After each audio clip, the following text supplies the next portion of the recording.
From LNN USA, it's Good Day VA, brought to you by Dunlop House. Welcome to Good Day VA. I am Samuel Pugh, and we're here with Petersburg's newest city councilor. We'll be right back with the conversation. Whether it's raining diamonds or sapphire skies, add a little sparkle to your day with Petersburg Jewelers. Swader, Central Virginia's premier sports park. Corporate events, parties, date night, or just a family outing. At Swader's, it's always playtime. When it was Seth's turn to pay for gas on the annual boys' trip, he had to act fast to avoid a very awkward car ride. Luckily, Seth was able to transfer the cash with his phone. In that very moment, we were the Bank of Seth. BSV, the Bank of You. Welcome back to Good Day VA. Today we're joined by Petersburg's newest city councilor, Marlow Jones. Thank you for joining us, sir. Thank you for having me. All right, so I think top of a lot of people's list of issues to be concerned about for Petersburg specifically is blight. So it's not just residential properties, commercial properties that are vacant. A lot of it's city-owned properties. So is there a plan from the leadership to start tackling the aesthetic quality of Petersburg in the near future? Yes, we have multiple plans in play right now. Blight has been an issue for years and years and years. But even no matter what plan we have, if we don't start holding landlords accountable and even tenants accountable, but the main thing, holding ourselves accountable, showing the way, showing the leadership by saying this is how we're doing our property and this is how we want your property to look. Just up to code. That's the main thing, But here's the thing, a lot of people that own property, a lot of people that rent property, a lot of commercial property, they don't know the code. And so it's important that our inspectors and our code compliance officers and anybody go out there and teach the code as they're enforcing it. That's the main thing.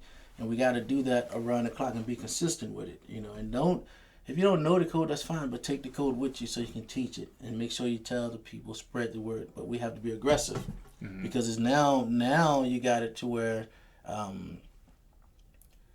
you get coming up on fire season, which fire season is year round in my book, but it's getting ready to get cold, and people are going to find shelter somewhere, And these places are definitely habitats for future fires. One of the suggestions I've presented already, was you take a vacant house or commercial property, right? And if we take and cut the meter, not just cut it, but take the meter off the house. Take the power supply line off the house. Take the gas meter off the house. Take every meter in line away from the house to where it's just a shell. And we can mark those homes as being vacant, and we can take those. So if there's a fire in those homes, and we know that, or the commercial property, we know that it didn't happen by accident. That somebody said it, whether it be the owner or somebody or some vagrants. But at least that help us fight the blight halfway, and then we can identify those properties as possible places that we need to disintegrate, get rid of. Got it. So. Two tag-along questions with that. Mm-hmm. One, would the city argue that the inspector, the department that funds all these inspectors is adequately funded? I don't think there'll ever be enough money to supply code compliance or neighborhood services. Actually, you need at least 3 inspectors per ward to be efficient and effective, and I don't think we have that right now. But it's not a secret. You can ride down any street in this city and see blight, And the problem with blight is it's not just the blight itself. It has a direct effect on the community, a direct effect on our kids, a direct effect on the conditions of life and the mind state. So when you're riding from, let's take a child for instance, and you put them on the school bus and they got to ride through all of this blight. And I call it hell. So you ride the child through hell, through the city to get to school. And then they go to a school that's not all the way up to code. You know what I'm saying? They go to a school that's not all the way up to code, right? My fault. Yeah. And okay, so they go to a school that's not all the way up to code. And but they're doing the best that they can with what they got, right? And these kids, from riding through hell They give the teachers hell. They give the school hell. They're putting up hell because that's all they saw going to school. Mm-hmm. Then they get back on the bus after the teachers have settled them down. On the way back home, they ride through that same hell. So now you got hell back in your community again because nobody cares about them in their mindset because there's nothing here for us good to look at.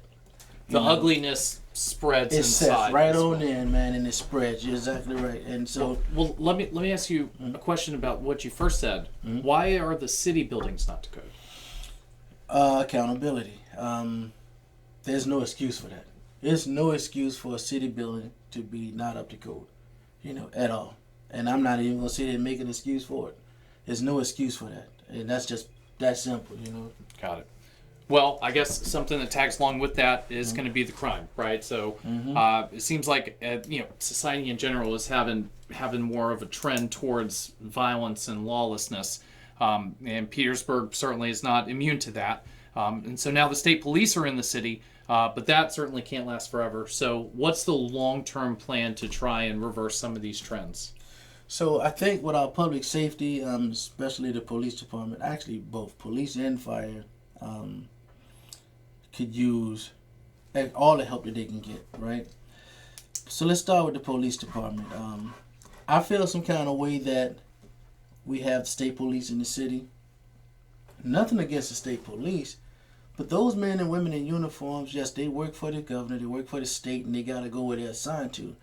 But they're not getting paid extra to come into this city to risk their lives even more when we're paying a police department to risk their lives for their own city. You see what I'm saying? Yep. So for the state police to be here, that's one thing, but what are we doing to increase our police department strength and numbers? I think that they're probably doing the best they can right now. The chief, and one thing he have a cabinet chief, deputy chief, on down the line, right? But on the street, we don't have enough officers to catch the speeders and like coming in from Fort Lee into Petersburg. It's a racetrack all the way through the city, And so I think we need to increase the personnel.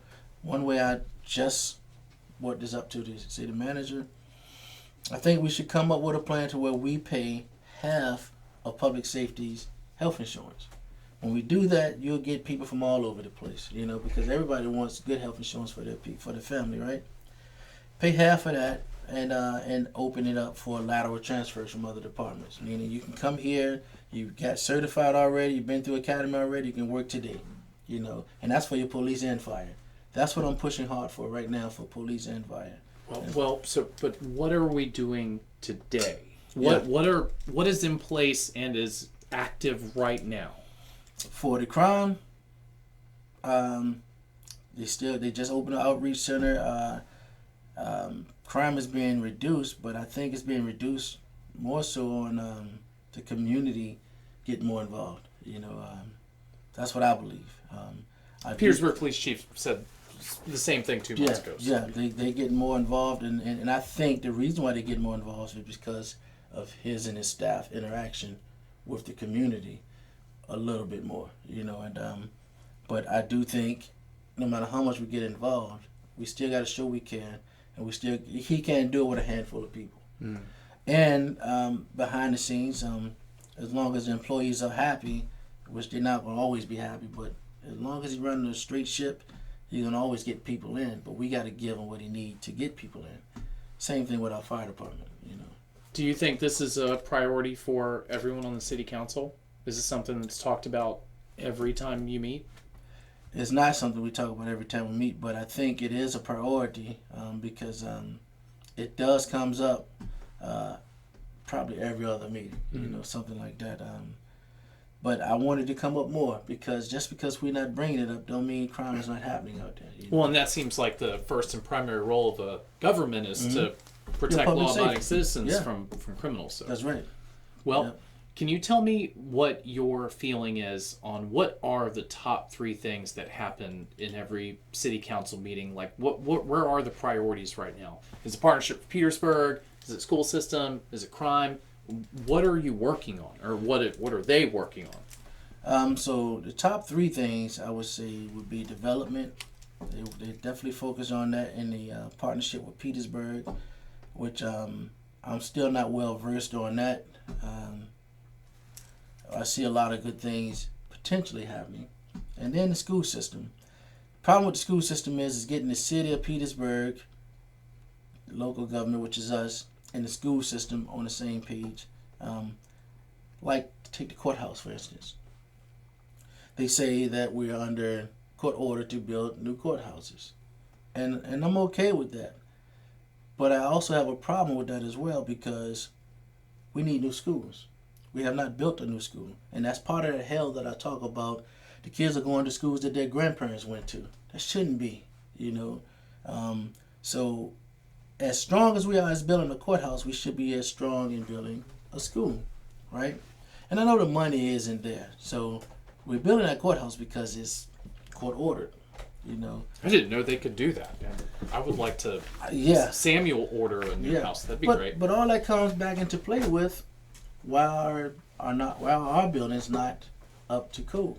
Those courthouses need to be built because there has not been accountability for preventative maintenance. Yes, and that's it right there. Sanitation. And because of that, it's all falling down. You know, so now we gotta build courthouses. There's gonna be a new courthouse, pretty complex from what I've seen. The problem is who's gonna pay for it in the end? Increase tickets, increase arrest, and all of that stuff. Which we want to increase education, so we don't have the crimes and stuff. You know, so. Got it. And it doesn't seem like they have the staff to generate the revenue doing that yet either. Right. It's like there needs to be an investment before services can get better, right. But there won't be an investment until services get better. Yes. Right? I understand the catch-22 there. Well, you talked about development, so we know that the pharmaceutical cluster is a focus, which is great. Mm-hmm. So what is the plan for the rest of the city? Are there multiple projects cooking right now? There's multiple projects cooking. Comprehensive plan that they got going on, but to me, is that public yet? It should be. They have meetings. Just had a meeting. They have updates and stuff like that, you know, and I know it's focusing on a hub of downtown and Old Town and up Halifax Street a little bit, but I think the comprehensive plan should be extended to the whole city, and focused on the whole city at the same time. There's nothing to say that Old Town is your moneymaker. Crater Road got just as many businesses. Yeah. 460 is a whole plethora of people that's damn near forgotten about, you know. And you do have the police department reaching out, like Officer Hernandez. She just had a program for the community back there who is being left out of everything, you know. Right. But we gotta blend them in and make them feel like they're part of all of us and all of our decisions, you know. So I think a lot of part of that, if you ask people, that the blight ties into that economic development too, because if there is just a urban wasteland all around you, it does not seem like a very attractive place to go and invest in. So I think that's key. That's right. All right, so so the challenge that you just alluded to is the lack of a unified comprehensive plan, not the comprehensive plan, but a marketing strategy for the city. We hear things like we're going to get a casino. Didn't happen. We're not getting that. We're going to remodel Ramada. Nope, we're just going to tear it down. We love Old Town Square. Now we're going to destroy it, tear it down. And it seems like we have one go-to trick when it comes to economic development. So how do we get to that, a marketing strategy and a comprehensive plan to help all the businesses in Petersburg? Is it tourism? Is it property taxes? Is it everything? What do we do? We got to capitalize on the tourism department. I mean, this city got so much. We got so much here that is not being told. So many stories is not being told. And from what I understand, there's been a group that volunteered to lead that department, and I think they have been dealt away with, and it's been put back under the city, which I think that's a bad move, because you got people that's volunteering to run your museums and things like that, man, and pouring their own time and money into it. We need to let them do that, you know, because that takes away from us that we don't have to do it, and they're going to do it the right way, and they're doing it with love, and they want to do it. Why? Why did that happen? I don't know. It happened before I got here, you know, and that's one of the things I want to push that if they're still around, to bring them back, you know, to take over our museums and stuff like that. I mean, Do you know whose decision that was? I do not know. I do not know. I believe it was the previous leadership, you know. I believe, but I don't know. Yeah, got it. But I'm looking into it, you Yeah. know. But we gotta focus on our tourism department because there's so much to talk about. Oh my goodness, this is We probably have the most historical place on the East the Coast, most. save for like downtown Boston. I call Petersburg the mother of civilization. You know, not civilization, mother of the Tri-Cities. Petersburg is. We're the oldest. Yeah. We're the first, and this is why a lot of people around us, you know, they know it. They know we're that mother. You know, they know Petersburg is the mother of all the other cities. Prince George, Dinwiddie County, Colonial Heights. It was Petersburg first. Yeah. You know, and we fought the wars here that made everybody being able to live how they living now. You got Pocahontas Island, Pocahontas. Revolutionary War, Yep. Civil War, all the presidents. The only actual like main street in Southern Virginia until you get to like Norfolk. Mhm. I mean, every direction you look, there's a building that's 250 years old. That's right. It's right there for the taking, and it seems like for citizens that no one's interested in capitalizing on that. They're not interested in capitalizing on it. Would you agree that I do. it doesn't seem like they are? I do. And one of the things, too, you got a lot of people that want to rebuild these historic homes and things of that nature, but I think we're a little bit too strong on people that want to revitalize things because we have people that, let's say you want to replace the windows. Well, they want you to find windows from 1816 just like that, and sometimes you can't. And I talked to some people in Williamsburg. They got a program where you can do just like it look like that. Mm-hmm. And but you're not gonna find no 1800 because there's nobody making those windows like that without it being costly. Yeah. You know, so we gotta bend a little bit, man. But yeah. Well, our intrepid researcher has allowed us the knowledge that it was the city council administration who decided to take that away. So that's probably where the pressure should be applied. Yep. Okay. With the purchase of the Settle properties, the city has pushed for public input, but inside the city word is that they already have everything planned out. There's already a plan. So that also seems like, and this is where everyone is at right now, that there's going to be increased parking, even though they're eliminating parking spots, which seems like the main commercial bottleneck for the area down there is a lack of easy parking. So what's going on there? And what area was that again? So that's the Settle properties. So the parking lot in Old Town, as soon as you come in the city across the bridge from Colonial Heights, that I think is part of the Partnership for Petersburg plans. Yeah. They got big plans for right there. I think it's gonna be some development there. I want to say that's the old Roundtree. Is that what we're talking about? It's the in between Bolingbrook Street and Bank Street and Sycamore Street and Adams Street. Oh yeah. So yeah. the block with across from Wabi Sabi, that parking lot, which provides overflow parking for all those businesses, especially on the weekends when it's busy. So if that gets developed, they're going to eliminate a lot of that overflow parking. But you know, it seems like there's two threads here. We're taking away that parking, but you're going to have plenty of parking. Right. And it doesn't seem like those two things match up. Yeah. So, do you have any information on what the plan is for the parking in Old Town Petersburg? I don't right now. I just know that it's been spoken of, you know, and so that's something I don't have a lot of information on. And so that's where a lot of complaints that you hear from the business owners that's where the lack of support comes in. Is the one thing that loses people revenue is a lack of parking for people to easily get in and out of Old Town, shop, spend their money, drink their drinks, and then leave. So that overflow parking in that property was generally what facilitated that entire possibility. Yeah. But that's going to go away now.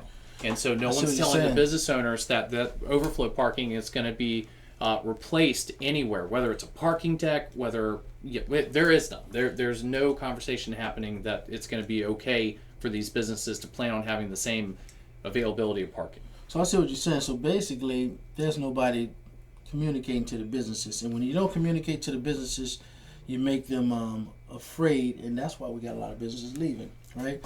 And that's what need to happen. And I said that at many council meetings that we need to have somebody checking on the business, doing a business welfare check, and expressing these things. This is what's going on, or answering their questions.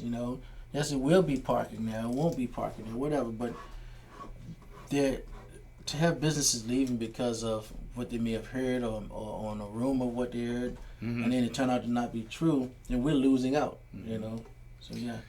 So, and the city has solicited input several times from the citizens, but it seems like they already have a plan. So, is there a concrete plan in place to develop that property?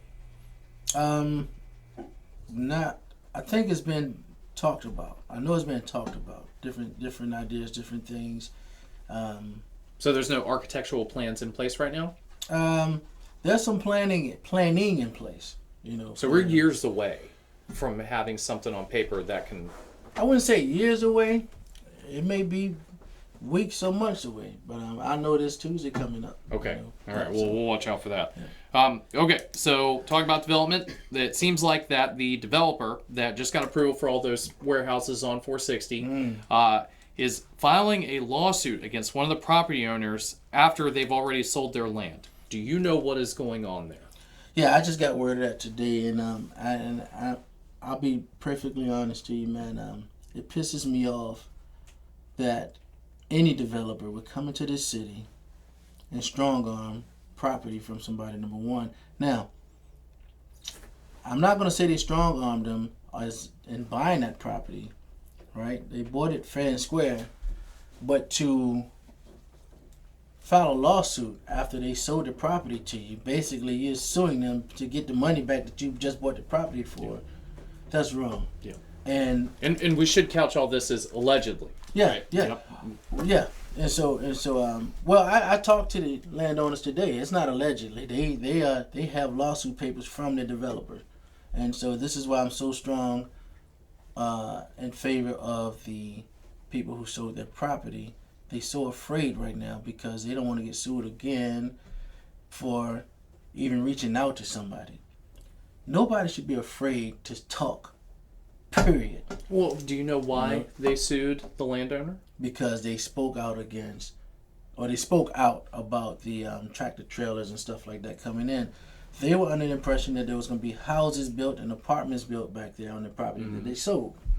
And come to find out that that's not the case. And because they spoke out, now they got this lawsuit for $5 million. We're going to talk about that as soon as I get the documents in my hand. $5 million against a private citizen? Yep. Yeah. The lady called me crying. No, we'll watch out. We'll watch out for that over the next couple weeks. Okay, so so apparently the contract may include a non-disclosure, which is probably the legal mechanics of why they're doing this. Correct?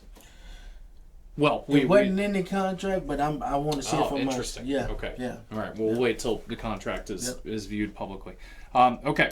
So let's kind of go back to the thematic themes here. So public confidence in leadership has declined with stories in local papers showing connection between city councilors' personal businesses, councilors, and relatives getting grant money while a lot of the other businesses are struggling, maybe not being available to get their grant money.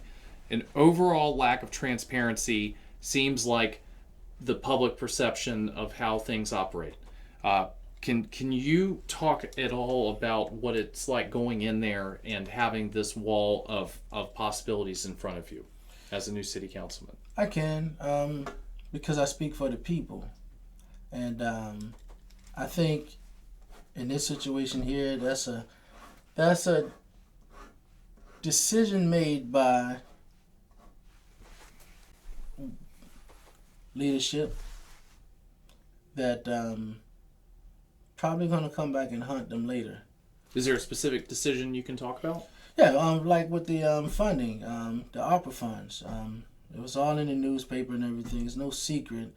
And people ask me about it all the time. But I know when you're running a business, you want to get your money, things like that. But I feel that no counselor in this city or any other city for that matter should even entertain getting any kind of funds from the government while we're sitting in that seat when that money could be going to anybody else, And this is not bad mouthing the council or anything like that.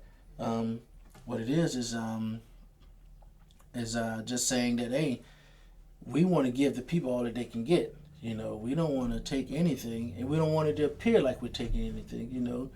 And governmental corruption is so big now to where we got to skate that line and make sure we don't even fall off on either side of it. And not saying that anything in this is corrupt. I'm just saying that what it appears to be, if there's anything, like one of the things I'm producing now is we shouldn't be allowed to buy any property from the city while we're sitting on city council or our families. Just speaking about it being conflict of interest is not enough. It don't seem right that if we're sitting there on council or in any leadership position and we getting fed off of backdoor deals or anything like that, and the people are continuously starving. So we got to be careful that we don't do that. Now, I think I got the right team in there that will listen to me when I bring stuff like this up. They always seem to listen to me in closed session. And it's not coming from a ill will place. It's just coming from what I see as a citizen, as a business owner, and as a councilman. And because the people expect me to ask the questions and expect me to hold myself accountable and everybody else, I got to do it. It's not about Marlow Jones sitting on that seat. When I'm sitting up there, I got the names of everybody in this city sitting in my soul. You know what I'm saying? So I got to speak for them, And so I just got to do it. And I think what we're talking about here is the difference between something maybe being legal, but having the appearance of impropriety, where it's just optics that drain confidence from people. Yeah, I understand. Well, how do you fight against that? And are there others that are trying to help you? So you fight against it by just got to be truthful as truthful can be, man. Mm-hmm. We got to be truthful. We got to communicate. We got to treat this thing like a relationship or a marriage. You got to be truthful. You got to communicate. And a lot of times, the other half is not going to understand it, until they get a chance to think about it and absorb it. And so far, I've been on council for 9 months, right? 10 months now. That's enough time for a baby to be born. That's 3 trimesters. And the question is, what have we done and what are we doing to deliver this baby? And this baby is progress. Mm-hmm. Well, there's no baby yet. Well, tell me about the end goal. What does progress look like to you? Where do you want this place to be in 25 years? 25 years, man, I want it to be a mecca for small business, for entrepreneurship, and for all people to enjoy life. I want it to be a safe haven where people try to escape their city to come here because they know they're safe. They know there's things in place, laws in place, ordinances in place to where the kids can grow and be productive and go on to lead the world. Not just the city, but lead the world. We need to send more leaders out of Petersburg and to lead the world. But if we're showing them a bad picture of leadership, they ain't gonna go nowhere. What's the biggest hurdle to that? The biggest hurdle to that, man, is just getting everybody on the same page, and I think they're on the same page when it comes to that. We're actually on the same page on a lot of things. It's just that getting the people involved. That's the problem. We don't get enough people involved. And one of the things, simple things we could do is allow free bus transportation to the city council meeting, so the people that want to speak and can't get there to speak can come and do it. It's not that hard to extend your bus hours to the projects or to anywhere. Sign up if you want the bus to come and get you. Churches do it. We can do it. Yep.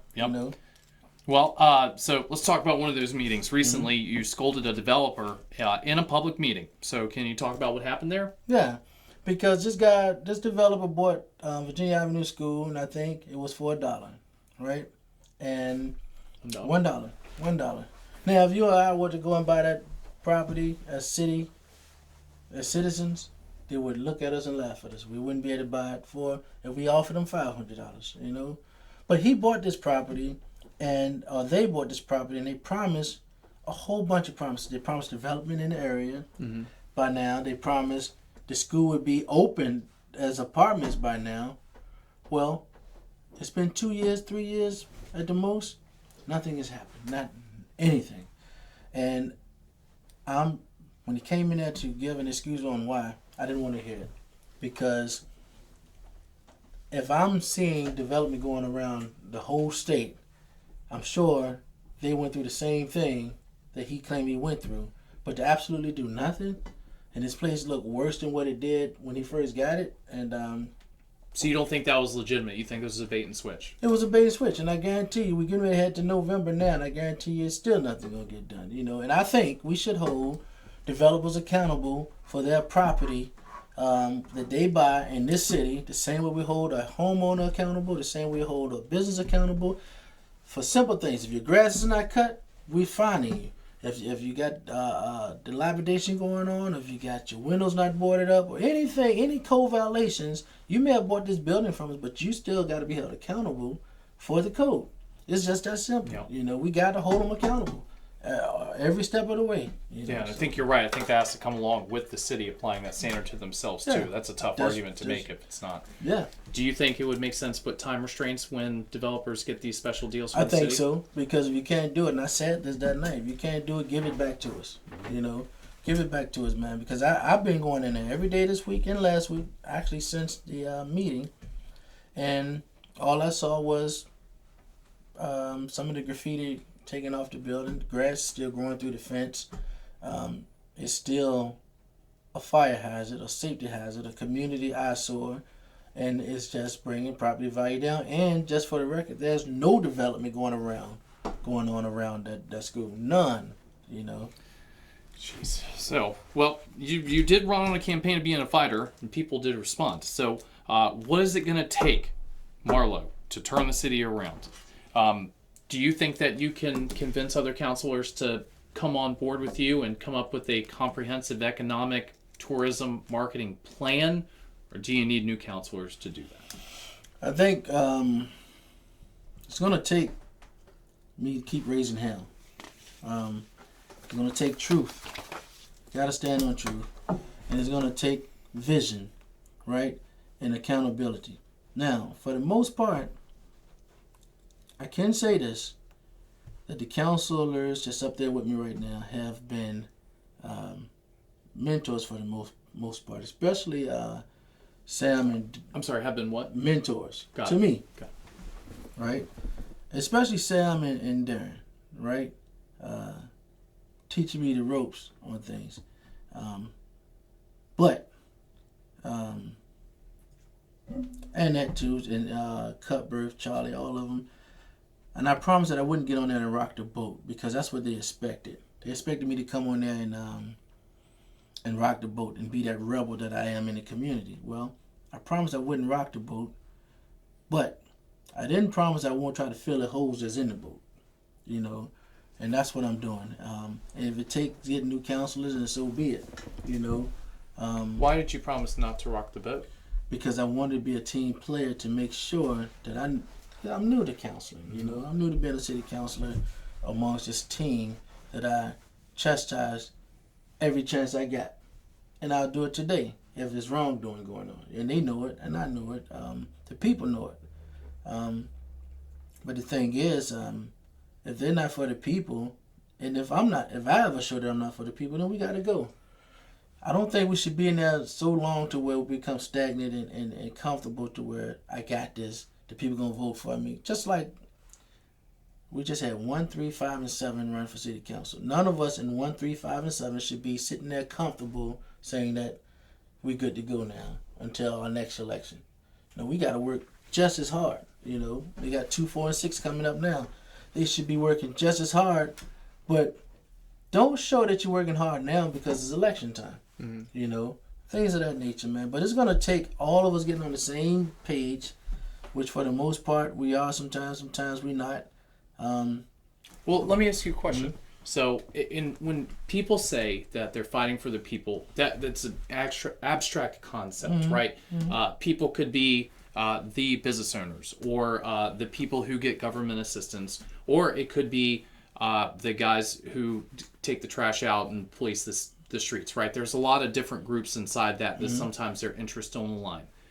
You've said that there's a lot of problems that are not being addressed. There's no accountability.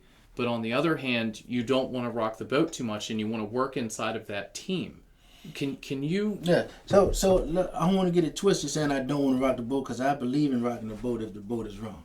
You know, the thing is, when I came in, I promised to not rock the boat while I'm in my learning phase. You know, basically coming in, showing that I'm not going to be that rebel and not learn anything. There was some stuff to learn. There's still some things to learn that I didn't know, and I still don't know, that happened before I got there, that I got to vote on now, you know, stuff like that. So it takes a lot of research and stuff like that, right? But I stand firm on what I believe in. If I got to tip the whole damn boat over and get a new boat. Do you believe in the system as it is in place right now? I don't. I don't believe in the system that's in place right now because it's not working. Who? It's not working for the people. Yeah. And it's not working for us. It's just not. What you got 7 city councilors up there that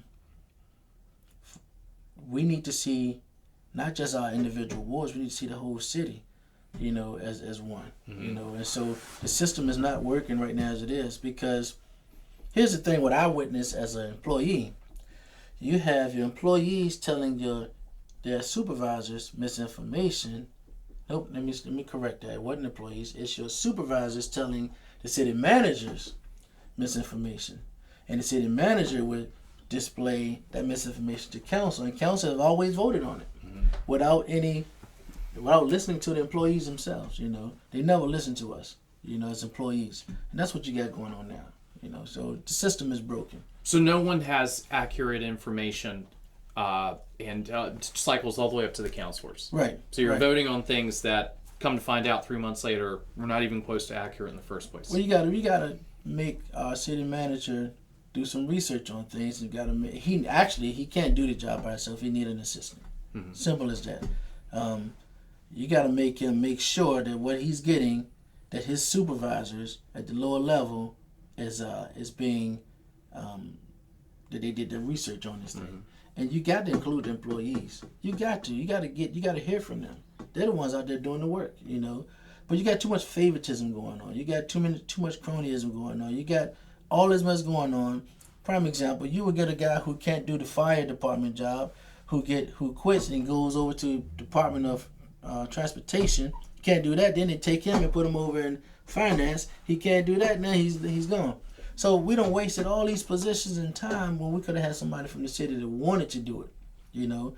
So we can't keep saving people in their jobs. You know what I'm saying? I mean, if you can't do the job, then you gotta go. You know, it's just that simple. So, you know, when people are going into this, people making these personnel decisions, you think that their first concern is tribal and not necessarily, you know, that they have a fiduciary responsibility to the public to take care of their city. And that's the problem. That fiduciary responsibility is called vision. And we're not giving them the vision, either not giving them the vision or they deciding to be blind. But as long as they're getting a check from the taxpayers, everybody's happy. You know, but you can ride down this city and you see grass growing out of the sidewalks. You see grass on the curb. You see trash. You see all kinds of stuff. Now, I'm not saying this to shoot down the public works workers. I'm saying, what direction are we leading them in? Because it don't take nothing for me to give my whole team of public works workers a bottle of weed kill, and as you driving down, you get out of this block, you kill this stuff as you go. It's not far-fetched that we can't do it, because you go to other places and you don't see grass anywhere, you know, in the curb. So it's the appearance. Even if we don't have a lot of businesses here, if we keep it clean, the appearance will change the mindset of the people, will show that we care about something. But because we don't care about nothing or much, then we're going to keep going downhill. Even with the comprehensive plan and anything else that we got planning, if we don't change the mindset and we don't beautify our mindset and the people in our place, we're going to keep going downhill. Yeah. You know, human beings used to be so concerned with having a enjoyable aesthetic quality to the place they live, and that generally starts with that. It's the mindset. Well, I gotta tell you, it doesn't sound like there's a whole lot of redemptive parts to this experience you've had. So does that not qualify as a boat that needs to be rocked, maybe tipped over, and dry docked? Well, let's put it this way: the boat is heading towards a waterfall right now. So whoever's still in there at the bottom of the waterfall, so be it, you know. But I mean, I understand what you're saying. You had to come in and Yeah. immerse yourself in the context of a lot of these votes and a lot of these issues that are going on. But So basically, I wanted to come in as a team player. You know, I wanted to eliminate the threat that any of them may have had. Well, Marlow will come in here as a rowdy guy and this and that. You know, so I was able to put myself to the side and just study and learn. You know, and be that team player. But while I'm still being a team player, I'm witnessing things from developers and lies and false promises and things of that nature that I just can't stand for, you know. And if that got anything to do with on this side of the table, then I can't stand for that neither, you know. And they just got to understand, just like I understand, it's the people that put me in there, and it's the people that can take me out, not the team that I'm on. My vote equals one vote, the same as everybody else is on it. So there's nobody superior to me in that council, and I'm not superior to anybody in that council. So when we sit in there and act like, oh, he's higher than me, and he's higher because he's been here longer, or he was an old mayor at one time, or he's just, no, hell no. You're one, you're one, you're one, you're one, and all your ones add up to the 7. You know, it's just that simple. You know, and it's only when we take that 7 and go at it as a fist, you know what I'm saying? But when we get that 7, you divide it, then we're going to keep going down here. But I'm not saying we're divided. I'm just saying we're still learning each other. We're still trying. And I'm still pushing from the behind the scenes and up front. And if it's holding any of them accountable along with myself publicly, then that's what I got to do.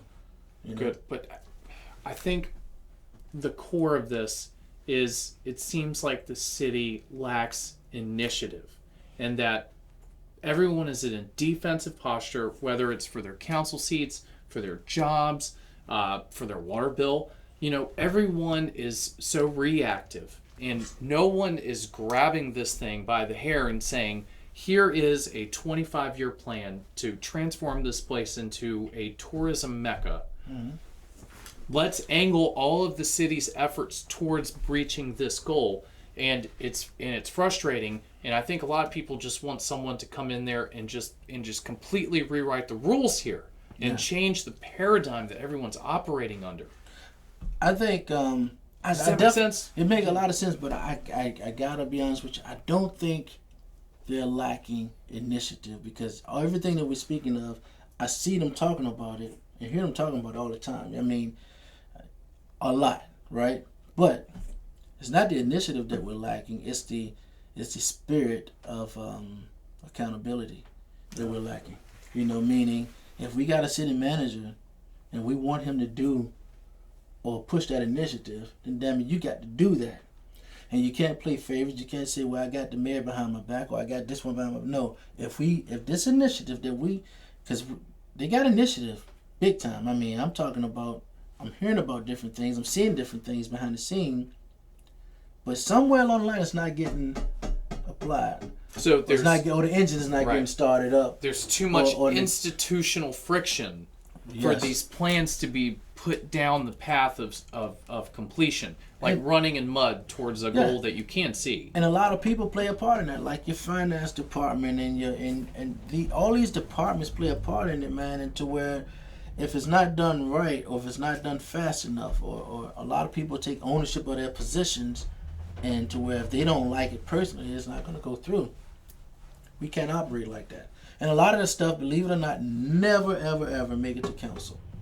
I hear about it because I'm in the streets. I'm in the departments, and they come to me, you know.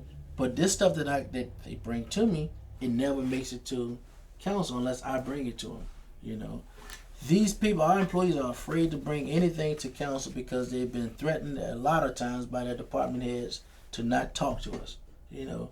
And I disagree with that, you know. And I made a mention about that at the last council meeting. Y'all can talk to me or any other council anytime you want to, you know. And you know what's scary is that kind of institutional sickness and fear. When that happens to countries in general, they collapse. And you see it going on right now. It's going on right now, man. And so this city is sick, and we're supposed to be the doctors of the city. City council is supposed to be the doctors of the city.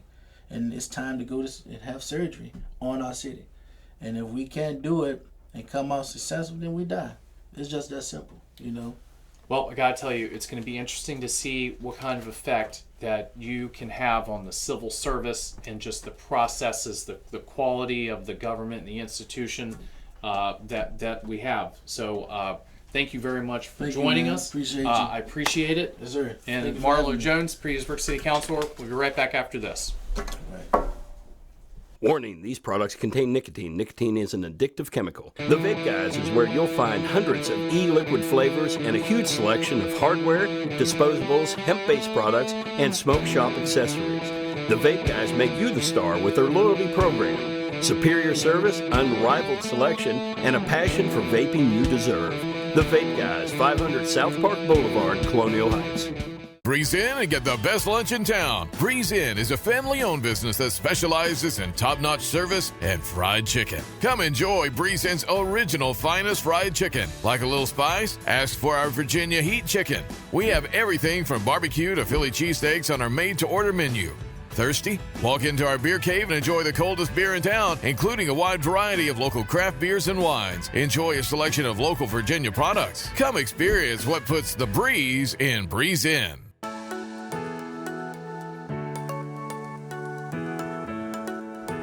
Yes, you can still get haircuts, colors, highlights, waxing services, everything that's going to make you look great right here at the Apothic Company.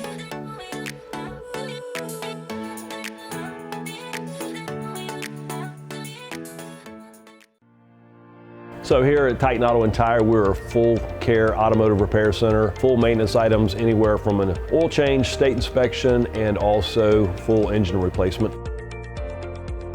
Titan Auto is different because of our customer service mainly. I mean, we have some of the best trained and qualified techs in the area. Our three main focuses are customer safety, customer service, and community. Knowing that you're going to put them first and it's not about the dollar. Thank you for joining us today on Good Day VA. We want to thank all of our sponsors, especially Dunlop House, for making this show possible. But the biggest thanks goes to you. Have a good day, VA.